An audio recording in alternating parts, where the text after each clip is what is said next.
Irmãos, saúdo cada um de vocês com a graça e a paz do nosso Senhor Jesus Cristo, amém? O meu nome é Miriam Anita e eu estou aqui para dividir com os irmãos aquilo que eu entendi do texto chamado Fazendo a Vontade de Deus. Esse texto foi escrito pela irmã Nancy do Zilek para este livrinho, ó, o Manancial, que é uma publicação de meditações diárias da União Feminina Missionária Batista do Brasil. Então, como foi a irmã Nancy quem escreveu, e eu não escrevi uma única linha, a gente vai ler junto e eu vou contar para os irmãos aquilo que eu entendi. Sempre deixando bem claro que eu não fiz teologia, eu não tenho nada assim que se agregue à minha pessoa para, digamos, ensinar. Na verdade, eu estou só compartilhando, tá bom? Então vamos orar? Senhor Jesus, que nós possamos contigo aprender a cada dia a fazer a vontade do Pai.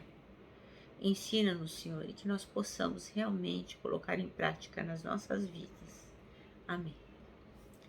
O nosso texto de hoje, então, é Mateus capítulo 12, versículos 38 ao 50. E diz assim, olha, o pedido de um milagre. Então, alguns mestres da lei e alguns fariseus disseram a Jesus: Mestre, queremos ver o Senhor fazer um milagre. Jesus respondeu: Como as pessoas de hoje não têm fé. Vocês estão me pedindo que faça um milagre, mas o milagre do profeta Jonas é o único sinal que lhe será dado. Porque assim como Jonas ficou 3 dias e 3 noites dentro de um grande peixe, assim também o Filho do Homem ficará 3 dias e 3 noites no fundo da terra. No dia do juízo, o povo de Nínive vai se levantar e acusar vocês, pois eles se arrependeram dos seus pecados quando ouviram a pregação de Jonas. E eu afirmo que está aqui é mais importante do que Jonas. No dia do juízo, a rainha de Sabá vai se levantar e acusar vocês, pois ela veio de muito longe para ouvir os sábios ensinamentos de Salomão.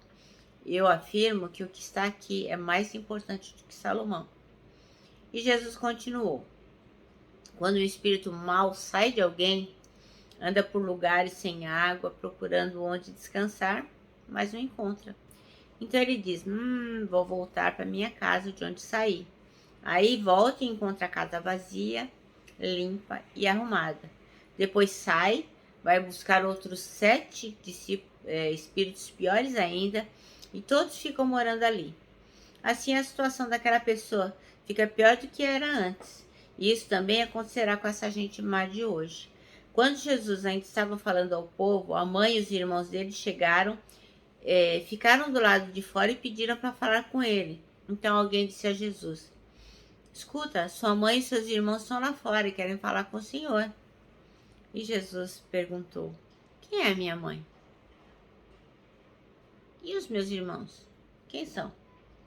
Então apontou para os seus discípulos e disse: Vejam, aqui está minha mãe e os meus irmãos. Pois quem faz a vontade do meu Pai, que está no céu, é minha irmã e minha mãe. Amém?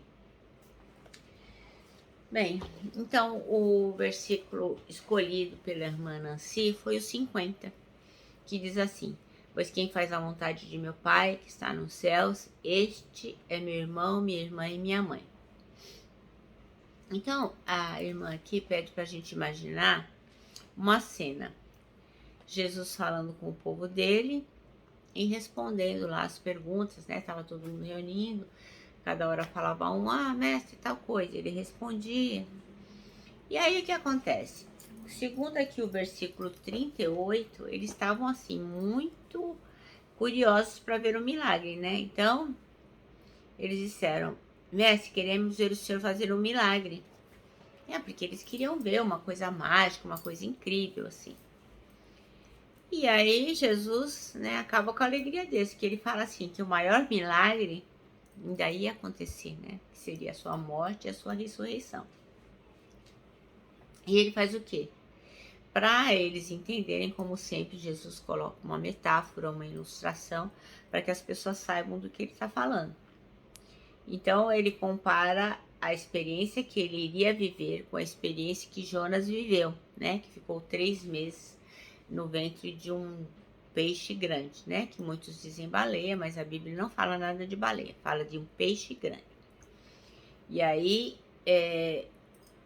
as pessoas puderam comparar, né? Porque elas conheciam a história de Jonas e poderiam comparar do que é que o Senhor estava falando, ainda que aquilo fosse uma coisa bem difícil de entender, né? Era uma coisa indescritível. Enquanto isso, chegou quem? A família de Jesus, né? A mãe e os irmãos dele. Eu me perguntava assim, meu, que coisa, né? Porque também quando Jesus se perdeu lá do pessoal dele, quando ele tinha 12 anos, ele também perguntou quem era a mãe e os irmãos dele. E aqui também, né? É lógico que uma família quer sempre estar perto do seu pai, mãe, irmãos, e a família dele também queria ir. Então, o que que acontece? Eles também queriam ouvir a aula que Jesus estava dando. E queriam, logicamente, eu imagino, um tratamento especial, porque eles eram da casa, eles eram da família de Jesus. E a gente sempre procura fazer o quê? Abençoar mais as pessoas da nossa casa, as pessoas que a gente ama mais. E eu quero acreditar que cada um de nós ama mais os seus familiares, né? Bom, aí o que que aconteceu? Nesse momento, Jesus expressa uma frase que todo mundo ficou pasmo. Aqui no texto, ela coloca uma palavra chique, né? Ela coloca assim, Jesus expressa uma frase lapidar. Aquelas frases que você gosta tanto que você coloca numa lápide, né? Naquelas coisas assim, quando a pessoa morre, você coloca a frase lá, que ela vive lá eternamente, aquela frase. E a frase que Jesus fala é a seguinte: quem faz a vontade do meu Pai que está no céu, esse sim, é meu irmão, minha irmã e minha mãe. Mas assim, aparentemente parece meio grosseiro, para mim parece meio grosseiro, né? Mas na verdade era uma prova de amor, né? Jesus estava declarando o seu amor por nós, né? Então ele estava dizendo: poxa, se você me ama, se você faz a minha vontade, não precisa ser agora, mas pode ser no tempo que virá, e todos que virão depois que nós, se eles amarem a Jesus como se deve amar, ele vai considerar da família dele, né? Então é isso que ele disse, né? Ele mostrou com essa declaração que Deus é Pai de todos aqueles que reconhecem Jesus Cristo como seu Salvador, né? Porque muitas pessoas falam assim: ah, somos todos filhos de Deus. Todos os caminhos levam a Deus. Não, meus irmãos, não é verdade. Nós não somos todos filhos de Deus. Somos todos criaturas de Deus. Filhos são aqueles que reconhecem o sacrifício de Jesus na cruz, a sua ressurreição, e aceitam isso como algo pessoal e declaram com a sua boca que Jesus Cristo morreu para lhe resgatar, para aproximar a pessoa de Deus. Aí sim, ela se torna um membro da família de Deus. Então, com essa declaração, Jesus mostrou que todo mundo pode ser filho de Deus, né? Ele está dizendo o quê? Que todos aqueles que aceitam Jesus Cristo são irmãos. Então, é uma família espiritual, com o mesmo DNA, né? Muitas pessoas que não leem a Bíblia, não conhecem essas verdades, falam assim: ah, por que fala irmão, irmão? Por causa disso, porque nós temos o mesmo DNA, o DNA do Senhor Jesus. Porque o sangue de Cristo Jesus nos liberta de todo pecado e nós passamos a ser adotados e a fazer parte da família de Deus. Então, esta irmã aqui, a Nancy, ela diz que gosta de falar que cada denominação diferente é como se fosse uma etiqueta dos grupos, né? Há uma etiqueta para a Assembleia de Deus, uma etiqueta para Adventista, uma etiqueta para Batista, uma etiqueta para Metodista, enfim. Cada um teria uma etiqueta. Mas todos marcados pelo mesmo DNA, o Salvador, que é Jesus Cristo. Eu creio que assim, na verdade não são as denominações que teriam uma etiqueta, mas cada um de nós tem uma etiqueta, né? De sermos salvos ou não. Porque muitas pessoas estão na igreja e não aceitaram Jesus Cristo como seu Salvador, não tiveram uma experiência com ele. Eu ouvi da boca de um pastor que ele nasceu num lar cristão, então ele achava que, por ter nascido num lar cristão, ele era filho de Deus.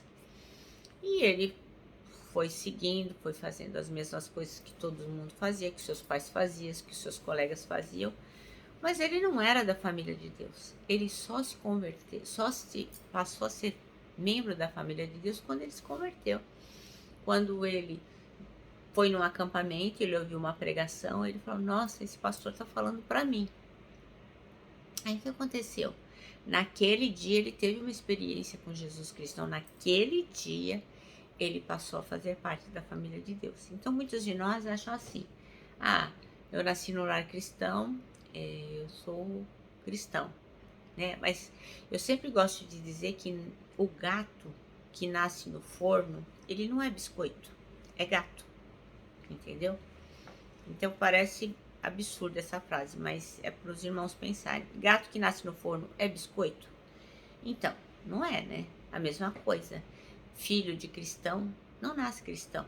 Então a gente tem que, depois de ir num caminho, convergir e mudar de caminho, porque nós encontramos em determinado lugar naquele caminho o Senhor Jesus Cristo. E assim passamos a fazer a vontade dele. Então, Jesus Cristo, ele nos liberta de todo pecado. Então, uma família espiritual com o mesmo DNA, o sangue de Cristo que nos liberta de todo pecado, ela sim é uma família que pertence a Jesus Cristo. Então, a fazer a vontade de Deus Pai deve ser a base principal da nossa fé e conduta. Quando estamos nesse caminho, Deus sempre estará conosco, sejam quais forem as circunstâncias. Ele não nos larga. É aquilo que eu disse ontem, né? Quando Jesus Cristo diz que eis que estou convosco todos os dias, não é bagunçado assim. Ele está conosco todos os dias enquanto estivermos em missão, enquanto estivermos obedientes, enquanto estivermos atentos à palavra dele e procurando segui-la. Não estou falando de perfeição, não. Estou falando de disponibilidade, disposição para servir o reino de Deus. Então, muitas vezes nós largamos Deus, mas ele não nos larga nunca. E a pergunta que a irmã Nancy deixa é essa: como você se comporta diante da vontade de Deus? Você deixa ele agir ou protesta e reclama? Eu confesso, viu, meus irmãos, que nem sempre eu deixo Deus agir. Muitas vezes eu reclamo, eu quero fazer as coisas do meu jeito e depois vejo que parei mal. Parei muito mal. Às vezes só vejo depois que eu me dei mal, né? Muitas vezes eu ouço o Espírito Santo e paro antes de me dar mal, mas muitas vezes não, eu me atropelo todinho e quando eu vi, já deu ruim. Então nós temos que pensar nisso, nós temos que fazer a vontade de Deus. Porque só ela é boa, perfeita e agradável. Só ela vai nos dar descanso, vai nos dar perdão, vai nos dar sabedoria, discernimento para viver nesse mundo que vivemos e para um dia, né, podermos estar bem coladinhos com o Senhor. Nosso manancial termina assim, ó: diante da vontade de Deus, podemos agir ou reagir. Que nós possamos agir de conformidade com a vontade dele. Amém? Bom, meus irmãos, eu me despeço aqui, ó, com o meu abraço fraternal, com o meu abraço de ursa. Hoje, ursa chuvosa, porque onde eu estou está chovendo muito.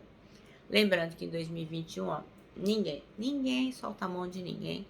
E lógico, né, com a nossa palavra de ordem, que é saudades.